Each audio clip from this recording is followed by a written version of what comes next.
by invoking the timeless words of the celebrated Sangam poet Kaniyan Pungundran, Yadum Ore, Yavarum Kelir. We are one people. I warmly thank the Emeritus Bishop, Dr. S. Trivanesan, the trustees of the Tantai Trevanagam Memorial Trust, the members of the family of Mr. Trevanagam, distinguished invitees,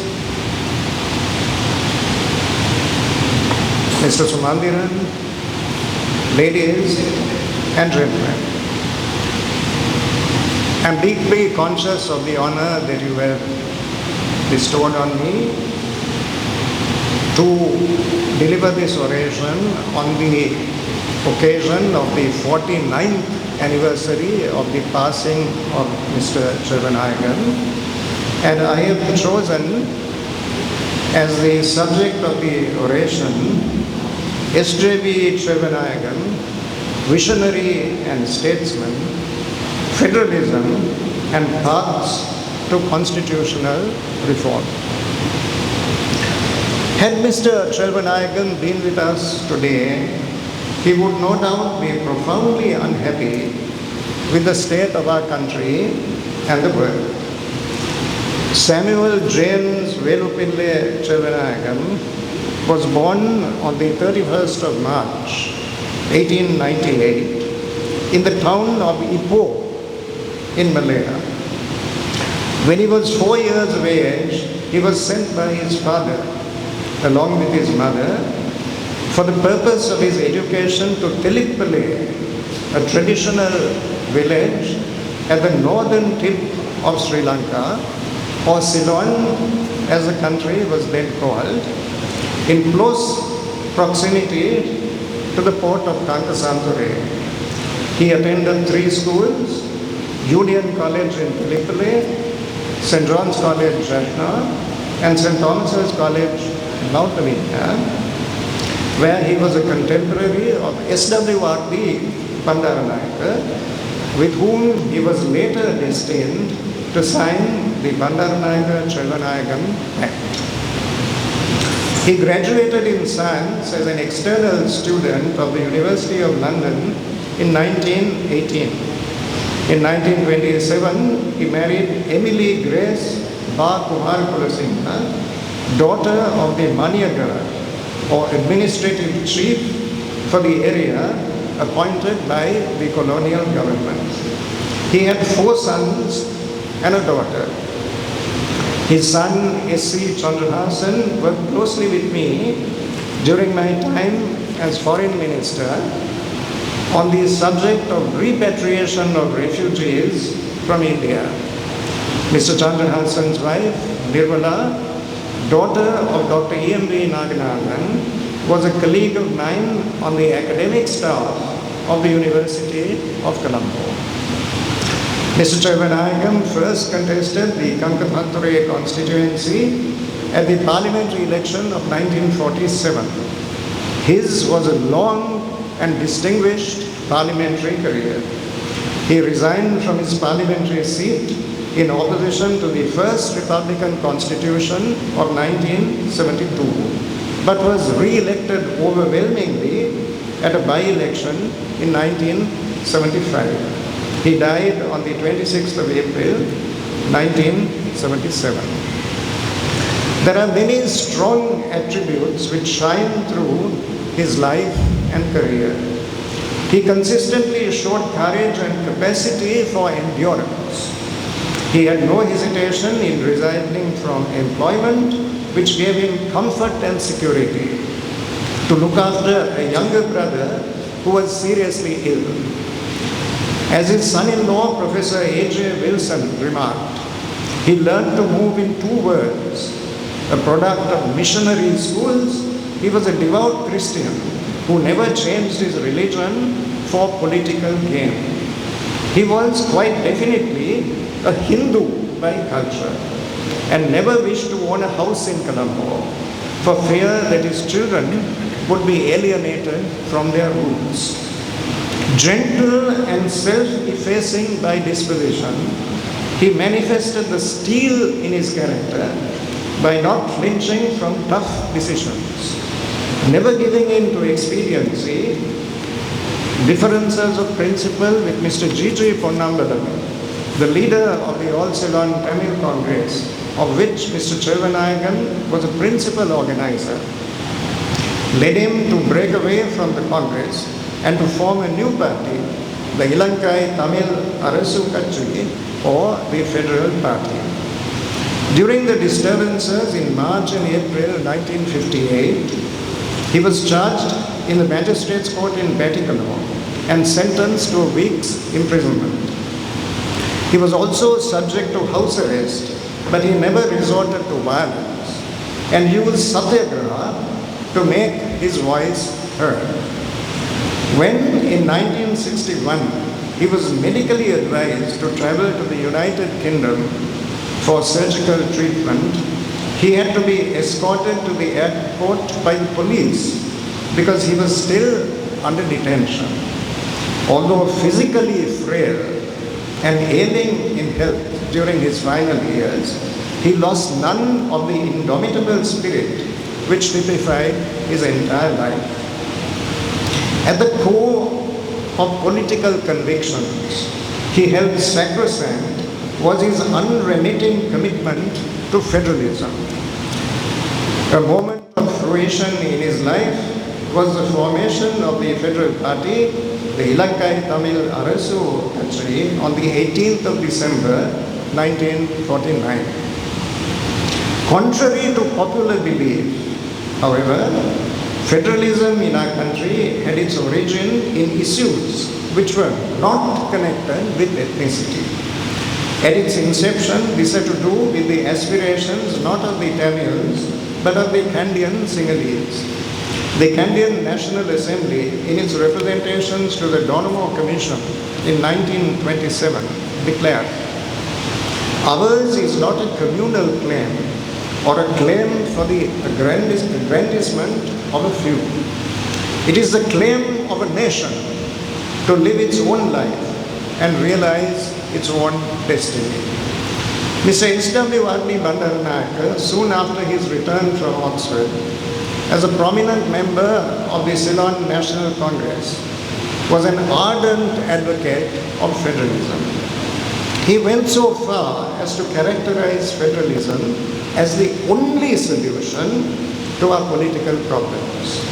With Thomas Hobbes in his famous work, The Leviathan, he conceived of liberty as political power broken into fragments. Bandaranaike went on to state in a letter published in the Morning Leader on the 19th of May 1926, the two clashing forces of cooperation and individualism, like that golden thread which Walter Pater observed in the works of the painters of the Italian Renaissance, run through the fabric of civilization, sometimes one predominating, sometimes the other. To try and harmonize the two has been the problem of the modern world. The only satisfactory solution yet discovered is a federal system. Those were the reflections of S.W.R.D. Bandaranaike in 1926. Federalism had a strong ideological appeal from a Marxist-Leninist perspective. The constitutional proposals addressed by the Communist Party of Ceylon to the Ceylon National Congress on the 18th of October 1944 go very far indeed. They envision the Sinhalese and the Tamils as two distinct nations, or, as Mr. Sumandiran said, historically evolved nationalities.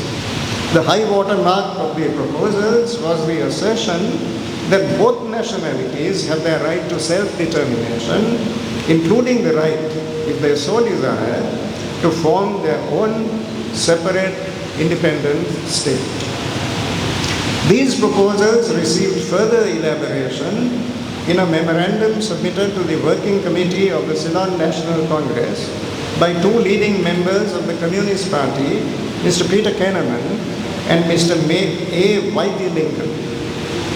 Their premise was set out pithily as follows. We regard a nation as a historical, as opposed to an ethnographical concept. It is a historically evolved, stable community of people living in a contiguous territory as their traditional homeland. The Solberry Commission, which arrived in the country in December 1944, had no hesitation in recognizing that the relations of the minorities, the Ceylon Tamils, the Indian Tamils, Muslims, Burghers and Europeans, with the Sinhalese majority, present the most difficult of the many problems involved in the reform of the Constitution of Ceylon. They took fully into account the apprehension expressed by the All Ceylon Tamil Congress that the near approach of the complete transfer of power and authority from neutral British hands to the people of this country is causing in the minds of the Tamil people, in common with other minorities, much misgiving and fear. The Solberry Commission, like the Donamo Commission before it, was not friendly to the idea of federalism, principally because of their commitment to the unity of the body politic. Opting for a solution falling short of federalism, they adopted the approach that if the underlying fear related to encroachment on seminal rights by capricious legislative action, this anxiety could be convincingly assuaged by enshrining in the Constitution a nucleus of rights placed beyond the reach of the legislature. The essence of the solution which commended itself to the Solberry Commission was a carefully crafted constitutional limitation on the legislative competence of Parliament, encapsulated in Article 29, Sub-Article 2 of the Independence Constitution. The gist of this was incorporation of the principle of non-discrimination against racial or religious communities by explicit acknowledgement of equal protection under the law. The assumption fortifying this expectation was the attribution of an imaginative role to the judiciary in respect of interpretation. It was lack of fulfillment in this regard that precipitated a setback which time, unfortunately, could not heal. Judicial attitudes, including those of the Judicial Committee of the Privy Council, which constituted at the time the highest tier of the judicial hierarchy, were timid and difficult. When the Citizenship Act of 1948, by means of a new definition, sought to deprive Tamils of Indian origin of the suffrage, the right to vote, no protection was forthcoming from the courts on the ground of impermissible discrimination. This refusal of intervention was premised on an implausibly narrow construction of the word community, in that, according to the court's reasoning, in the landmark case of Kodakan Pille and Madanayaka, Indian Tamils were not identifiable as a community distinct from the larger community of the Tamils of Ceylon. It is hard to disguise the reality that this was at bottom a refusal to deal with the substantive issues candidly and frontally. The resulting vulnerability of minority rights with judicial evasion laid bare was a major contributory cause of the erosion of confidence on the part of minority groups. This mood of suspicion and despair arising from an ostensibly weak method of protection of human rights presaged ensuing developments. The central theme of this lecture, in honor of a statesman who was an epitome of restraint and moderation, is that the deterioration of ethnic relations, which culminated in a war of unrivaled savagery over a span of 3 decades, was progressive and incremental. There was no inevitability about the denouement. It was gradual and potentially reversible. At several crucial points, there was opportunity to arrest a disastrous trend. These windows of opportunity, however, were not utilized. Extremist attitudes asserted themselves and polarization became the outcome. This trajectory was no doubt met with dismay by far-sighted leaders of the caliber of Mr. Chelvanayaka.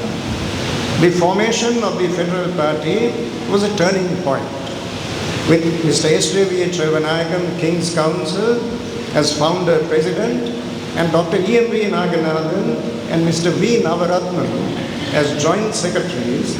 The party embarked on a journey which marked a radical departure from the conventional thinking of the past. This was plain from the text of 7 resolutions adopted at the National Convention of the party held in Trincomalee in April 1951. The foundation of these resolutions was the call to establish a Tamil state within the Union of Ceylon, and the uncompromising assertion that no other solution was feasible. The path was now becoming manifest. The demand up to now had been for substantial sharing within a unitary state. This was now giving way to a strident demand for the emergence of a federal structure destined to be expanded in the fullness of time to advocacy of secession.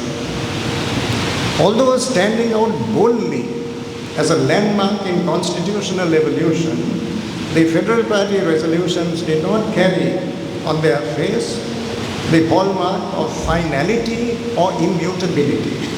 The call of the Tamil leadership for secession yet being some years away.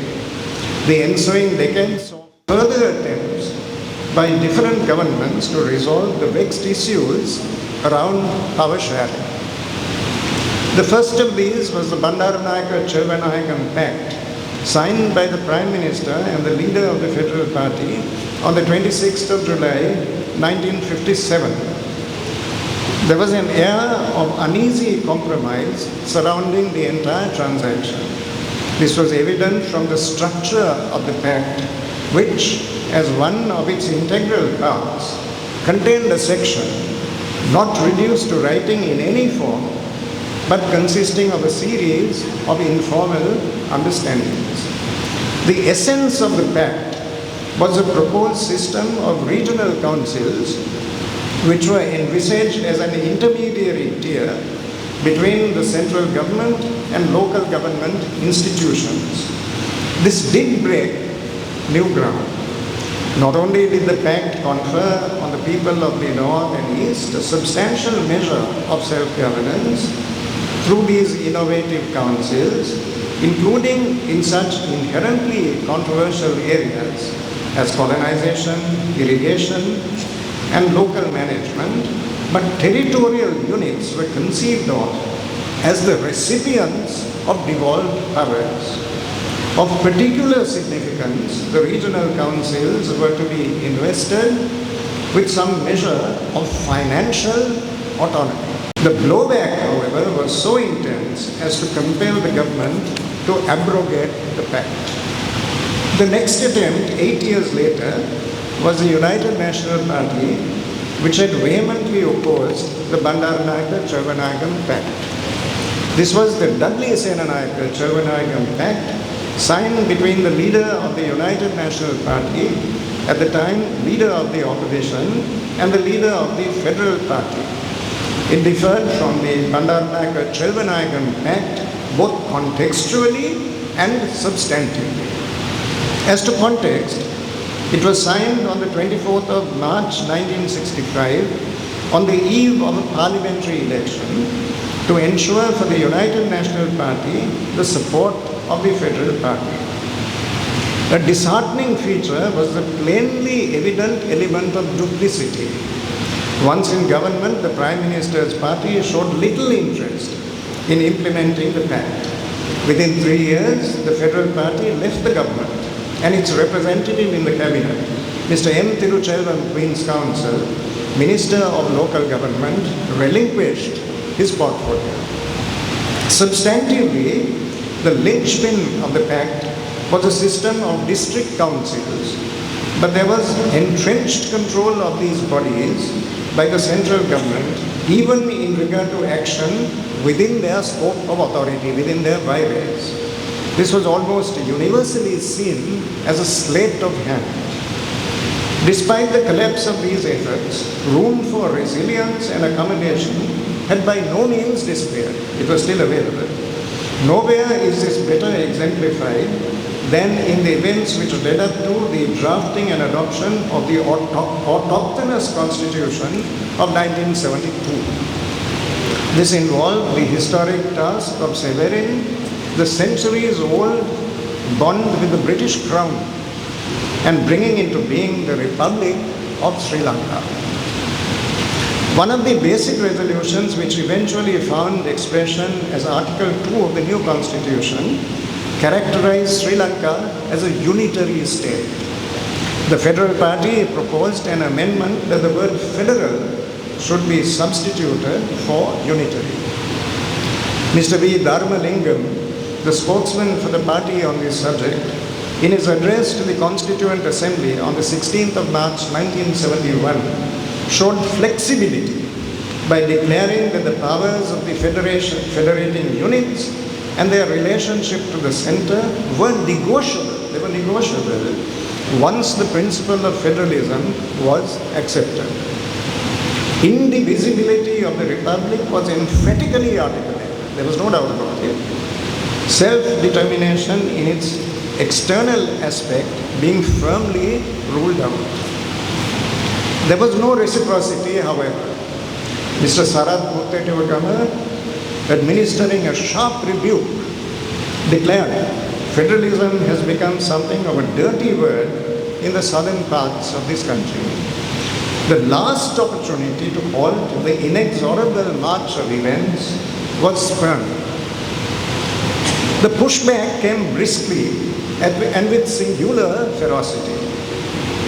This was in the form of the Vadupade resolution adopted by the Tamil United Liberation Front at its first national convention held on the 14th of May 1976.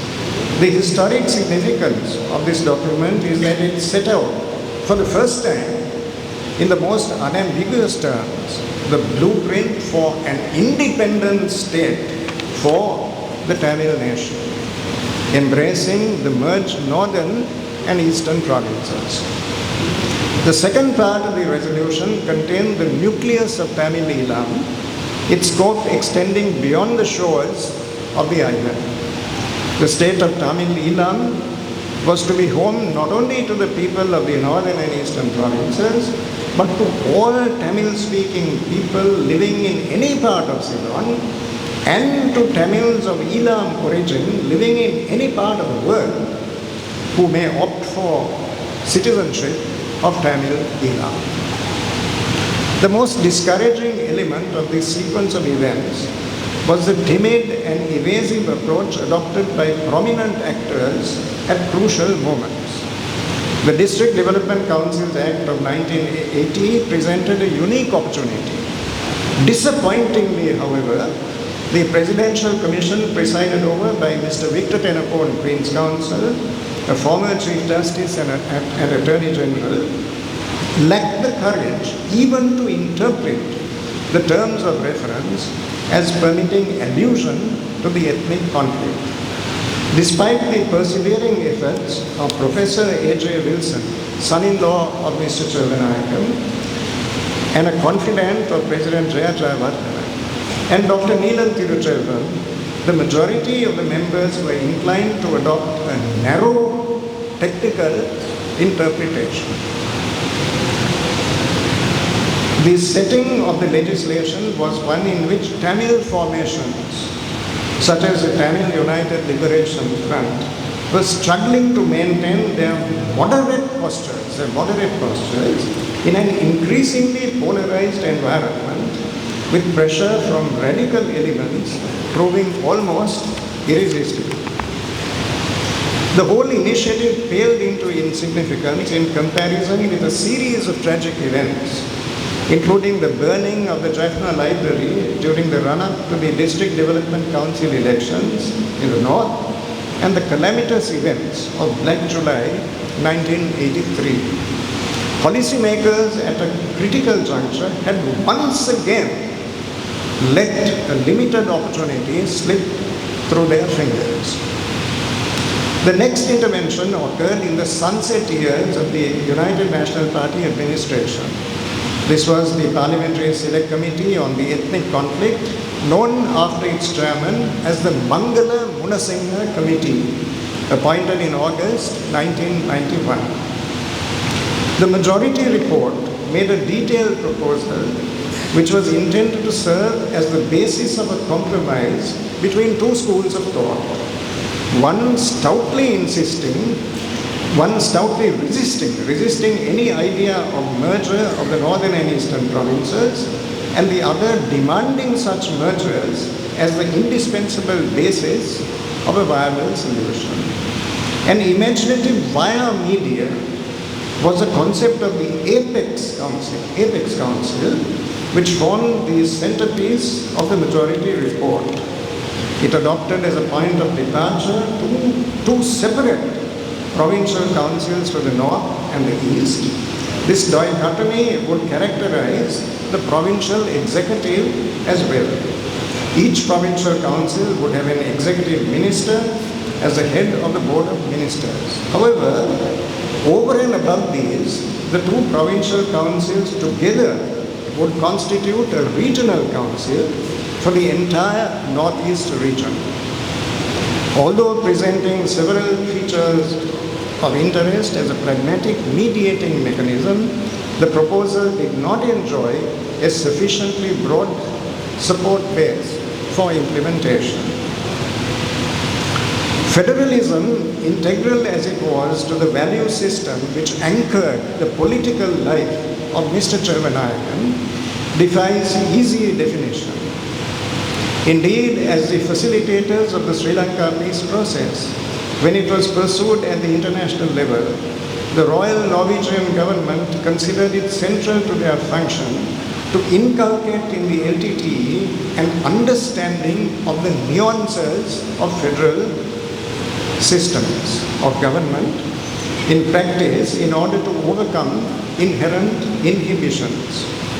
To this end, they arranged extensive travels for the Political Affairs Committee of the LTTE in Nordic countries. Subsequent to his defection with almost the entirety of the cadres in the eastern province, arguably the greatest blow sustained by the LTTE in its entire history, Karuna was to declare that it was this exposure which opened his eyes to a world outside the jungles of the one. Federalism as a concept represents a spectrum rather than a split. This is brought out clearly in three sets of constitutional proposals by the Chandrika Kumaratunga administration during the period 1995 to 1997. They oscillated from one end of the spectrum to the other in establishing the line of demarcation between the functions of the central government and the periphery in a coherent constitutional scheme. I would like at this point to pay tribute to the legacy of a valued friend and colleague, Dr. Neelam Tiruchelgar, who co-authored with me as Minister for Constitutional Affairs, Ethnic Affairs and National Integration, with the support of many others, including Dr. Jayampati Vikramaratne, President's Council, the proposals of 1995, 1996 and 1997. Neelam, who had been a fellow undergraduate in the University of Sri Lanka, had proceeded to Harvard University while I was the recipient of a Rhodes Scholarship at Oxford. A further coincidence was the entry of both of us together into the Parliament of Sri Lanka in August 1994. He was brutally assassinated because he stood in the way of the LTT's claim to exclusivity of representation of the interests and aspirations of the Tamil people. The future might well have been different had he lived. The constitution proposals of 1995 embodied strong features of federalism and indeed went well beyond. Regional councils forming the gist of the proposals were vested with executive, legislative and judicial competence in the subjects assigned to them. In all key areas, these powers were to be protected against encroachment by the centre. With regard to finance, regional councils were to have powers of taxation, including international borrowings and the power to promote foreign investment, international grants, and development assistance. In the crucial area of law and order and policing, provision was to be made for a regional police force headed by a regional police commissioner appointed by the chief minister. Land was clearly identified as a devolved subject, and state land within a region was to be vested in the regional council with limited reservations in respect of requirements by the central government. This document represents the strongest movement towards a federal structure in the entire evolutionary process in Sri Lanka. The proposals of 1995 were modified by a more detailed draft in 1996, which represented a regressive development. The basic weakness consisted of conferment of awesome powers on the presidency, fundamentally altering the balance of power between the centre and the regions, and making the latter vulnerable to capricious exercise of discretion which would strike at the very root of regional authority. The mere ipse dixit of the president was to prevail in a situation where the entire sweep of the region's powers, entrenched by constitutional provisions, was sought to be negated by executive action at the centre, no recourse being available to the region for access to the courts. This was hardly likely to inspire confidence. A corrective trend then set in, resulting in a further set of proposals published in 1997.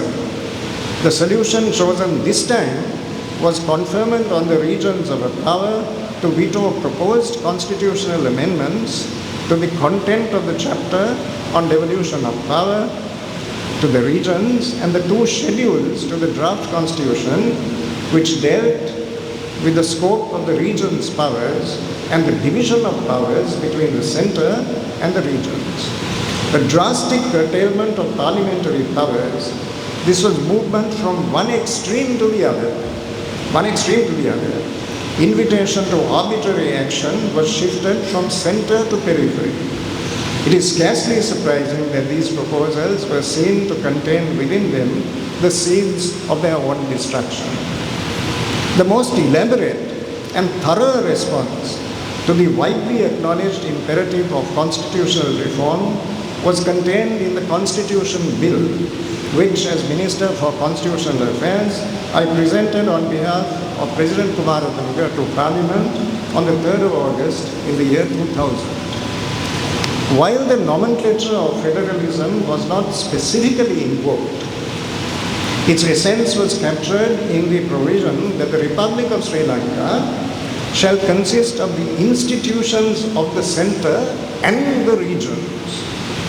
The legislative power of the people was to be exercised by Parliament and by regional councils, while the executive power of the people was to be exercised not only by the President, but also by governors, acting on the advice of the respective chief ministers and regional boards of ministers. Governors of regions were to be appointed by the President in consultation with the Prime Minister and with the concurrence of the Chief Minister of the region. Exclusivity of legislative power in respect of devolved subjects was explicitly conferred on the regions. No element of equivocation characterized treatment of the controversial subjects of land and police powers. With regard to the former, the applicable provision was that every region shall succeed to all state land within the region and be at the disposal of the regional administration of that region for the purposes set out in the regional list. As for the latter, there was to be a regional police service for each region, headed by a regional police commissioner who shall be appointed by the regional police commission with the concurrence of the board of ministers of the region. Equally striking on the subject of finance was the amplitude of authority conferred through the consolidated fund of the region.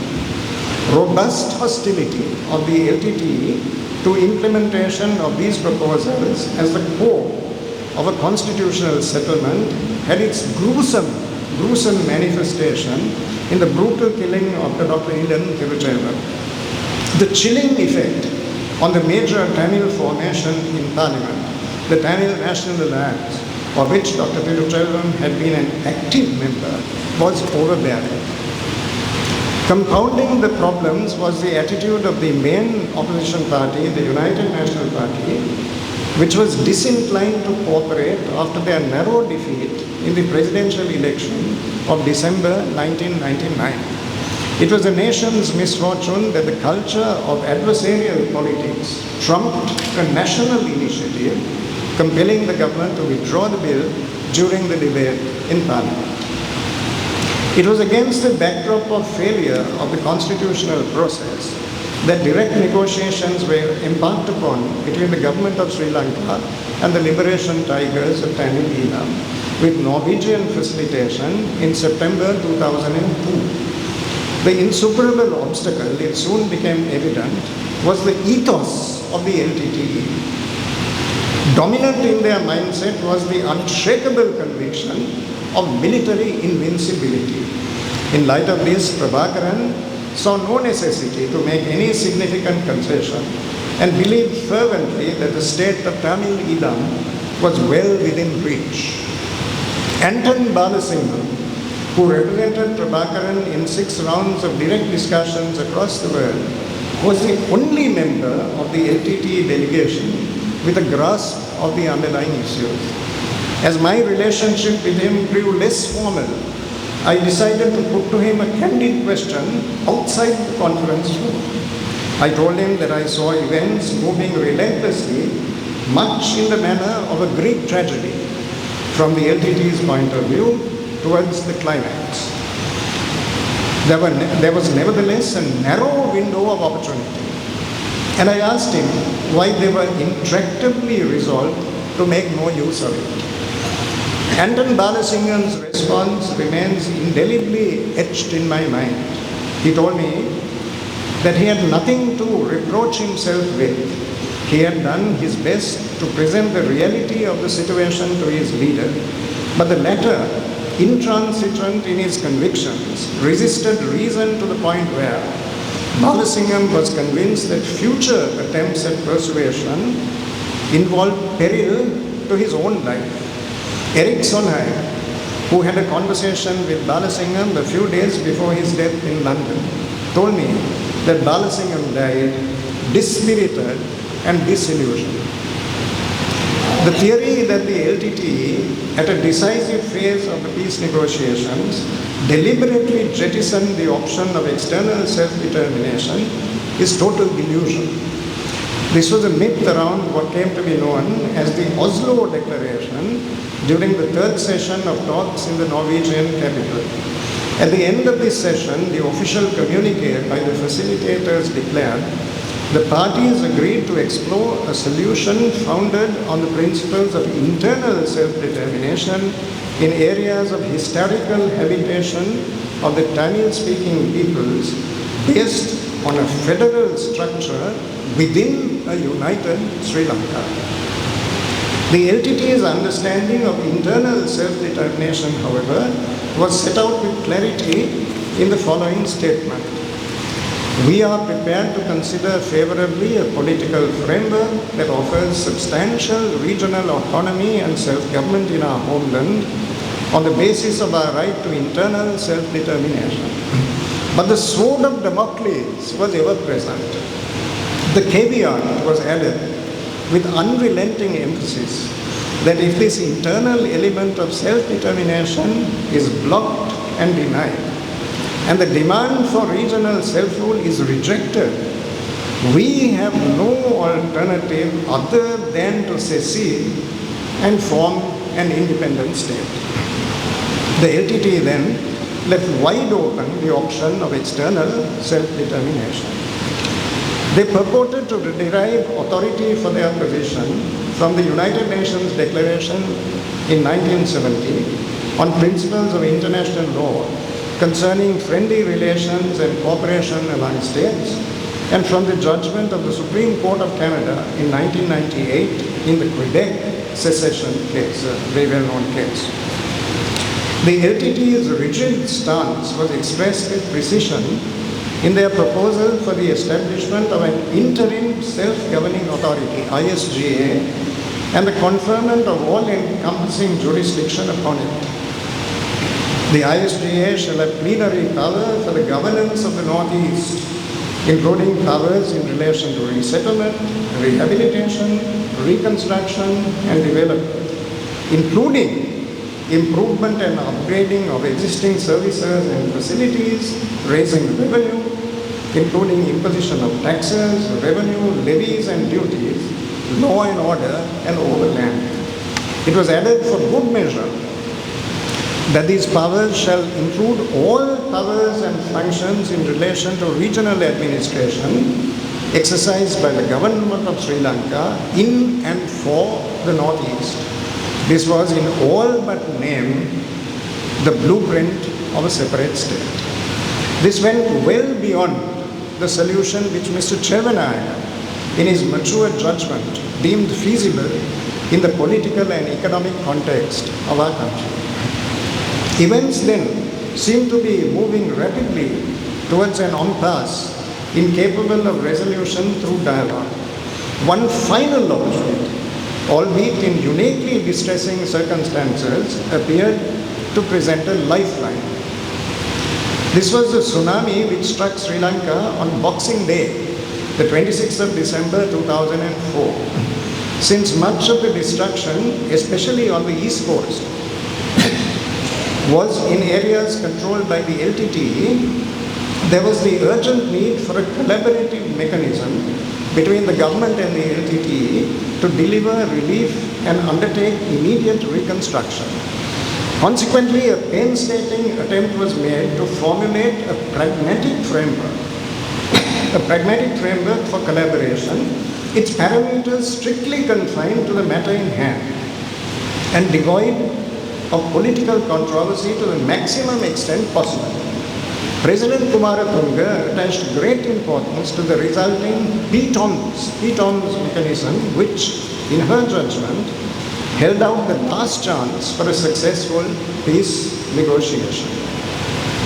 However, the Supreme Court, in an interim order, struck down vital portions of the agreement dealing with control of resources for urgently required construction and rehabilitation work. The ensuing message was unfortunate in that serious doubt was cast on the capability of structures of the Sri Lankan state to evolve an appropriate mechanism even in the face of as excruciating a disaster as a tsunami which claimed more than 35,000 lives. Despite this unprepossessing trajectory of events, I would make bold to suggest that a sanguine outlook is not entirely unrealistic, and that's not wishful thinking. The basis of my confidence in this regard is my experience over the span of 26 years as a teacher, Dean of the Faculty of Law, and Vice Chancellor of the University of Colombo. It is my firm conviction that the youth of our country are not prey to narrow communal attitudes and prejudices. They are not prey to narrow communal attitudes and prejudices. Relations among the different ethnic communities in the environment of the country's universities are typified by camaraderie rather than mutual acrimony or suspicion. Language certainly is a barrier. I had the occasion to discuss this when I called on the Bishop of Jaffna, Dr. Nanapakasan, yesterday. In my own undergraduate days in Peradeniya and Colombo, we made friendships on the basis of shared interests and values and were able to communicate comfortably in the English language. Stratification and compartmentalization are the implacable enemy of the forging of a national consciousness, especially in sentient minds.